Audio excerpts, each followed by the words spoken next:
Mic on? Alright, we're good.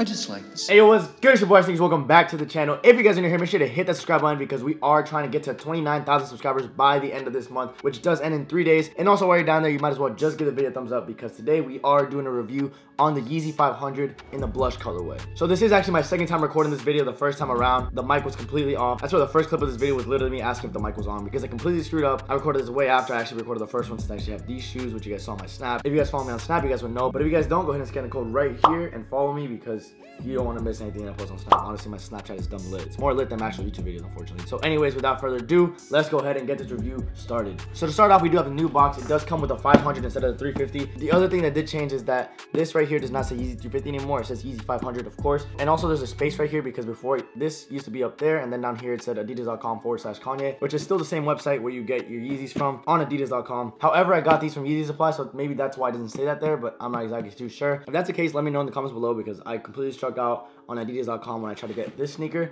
but I got 2 pairs of these on Yeezy Supply. The first one was a pre-order, and this pair is actually from the recent release, and I'm fortunate enough to get 2 even though they have no resale or no value whatsoever. Going onto the box tag, something really weird here is that there is a Yeezy 500 tag, but if you guys look at the border, there is another tag behind there. And if you read very closely, like you can read through the first tag on top, it does say Yeezy 500, and in the back it says Desert Rat 500. So I don't know if this was originally a Desert Rat box and they just decided to throw the Yeezy 500 sticker on there. I don't know. Adidas has their own thing. I'm not really gonna question it. I did get them in my size, which is size 8, and the style number is DB2908, and the 3 colors that are on the sneaker is blush. So the whole sneaker is pretty much made out of the blush colorway, which is a color that's on Adidas palette. And one more thing that did change is the bottom of the box right here. It says Adidas. On the regular boxes, they don't say Adidas, such as the 350s. I don't know about the 700s, but I know the 350s don't say Adidas down on the bottom. Anyways, that's enough of the box. Let's get on with the sneaker. Here I have my sneakers. I'm gonna go ahead and use this one right here because this one's cleaner already. This one got messed up because of something on my car. I stepped on something and it just got dirty.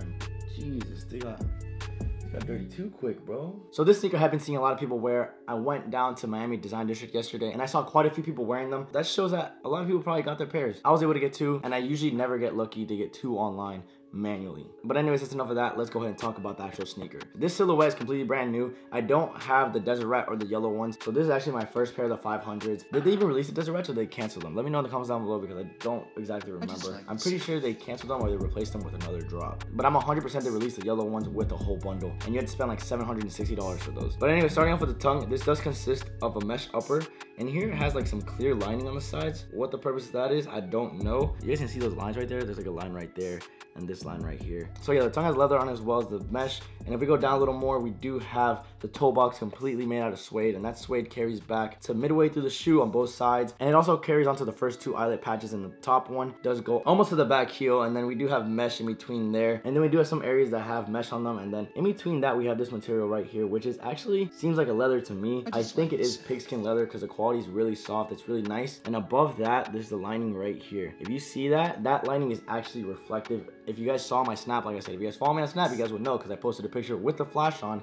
and it does give like a nice shiny outline to this part of the sneaker, and it looks pretty dope. Unfortunately, you can't see that on regular lighting, but when you take pictures like that, let's say you want to post on Instagram, it will really make your pictures pop. Going on to down here, we do have like a rubber panel going from the toe of the shoe all the way to the back of the shoe. I think it's a little guard for dirt and stuff so it doesn't get onto the leather and the suede and also the mesh, and just the upper, because this part of the shoe is what gets dirty the most, and that's what's closest to the floor and the dirt. Going into the heel of the shoe, we do have this weird shape. It is made out of suede, and then on top of that we do have that leather again, and then above that we do have this mesh around the heel. Unfortunately, there's not a heel tab, so it is not easy to put on the shoe, but you do have a little tab on the tongue, so that helps out a little bit. And honestly, I think if they put a little heel tab on here, I think it might have made it pop if they made it like flare out like that way, because the shoe just kind of inclines, and I hate when shoes do that. Like if you guys look at Nike Flyknits, they are ugly for that reason, at least in my opinion. The Nike trainers do the same thing. However, if they were like straight up, or if they like incline like that, I think it'd be a lot nicer instead of like arcing forward. However, don't get it wrong, since the arc forwards,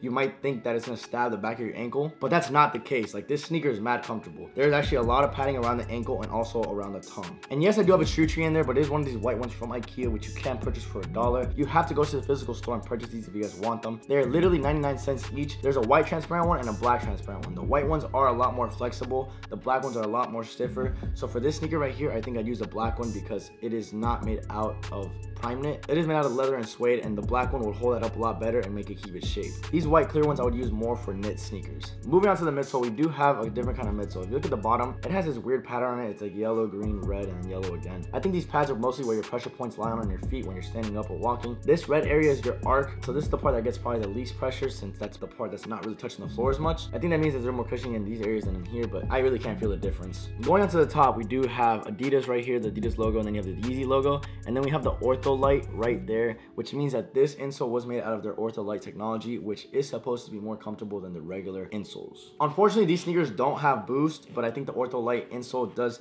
kind of make up for it a little bit. And also the midsole. The midsole is made out of a technology called Adiprene. What the technology consists of, I'm not exactly too sure, but it is carried from the toe of the shoe all the way around to the back and all the way again back to the front. So you're pretty much walking on the Adiprene technology. And then on the outsole, you do have a rubber outsole that is non-marking, which is what it says right there, which means it won't mark floors such as boats and then like basketball courts or just your floors at home. One thing I do have to say about the midsole is that it is actually pretty comfortable. Like, you can push into it, not as much as Boost obviously, but it does have some comfort into it. So that means that the sneaker is somewhat comfortable. The sneaker does look bulky, however, it is pretty light for its size. Like, you'd expect this sneaker to be dumb heavy, and I remember when I first got the box, I thought they were gonna be really heavy, but when I took them out, they were actually pretty light, and honestly, they are pretty damn comfortable. I cannot lie. Like, I feel like there's a lot of cushioning around the whole shoe, not just around the heel, but also on the toe, and it hugs your foot well, so it does give it a lot of comfort. And like I said, that midsole does add extra comfort to the whole sneaker overall. I know a lot of people hate on the sneaker, but if I had to rate this out of 10, I think I'd give it like an 8, because honestly, it's a brand new aesthetic. Like, we're obviously not used to seeing this sneaker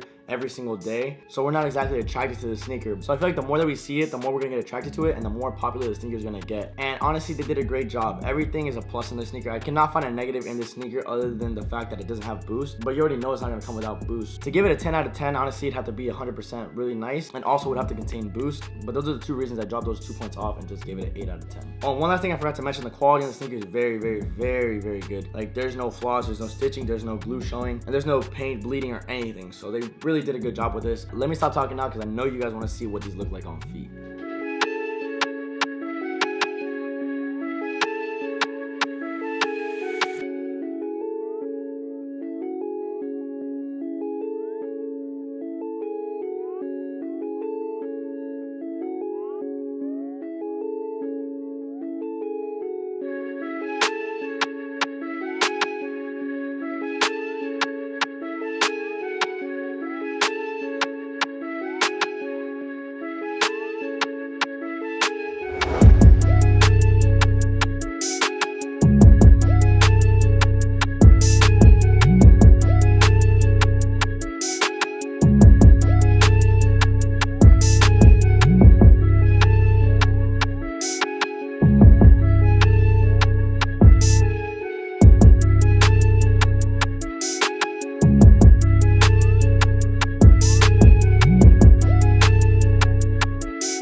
I hope you guys enjoyed this on-feet shots, and if you guys did, don't forget to give the video a thumbs up. And you guys know before I go, I always give a shout out to the fan of the day. And today's fan of the day does go to Gabriel Reyes. If you want to be fan of the day, I changed up the rules a little bit. All you gotta do is literally just comment, and I will choose a random person that comments. Whoever comments something that I really like, I will make you fan of the day. So all you really gotta do is just comment something positive. So don't bring negativity into my comments, because it's not what I want. Like, I want to spread the positive vibes, and those are the people that I want to shout out. So all you gotta do is leave a positive comment down below, and you do have a chance to become a fan of the day for the next video. Anyways, if you guys enjoyed this video and also those on foot shots, make sure to give the video a thumbs up. And also, like I said, don't forget to subscribe. Anyways, guys, make sure you guys keep grinding. It's your boy Sneakers signing out.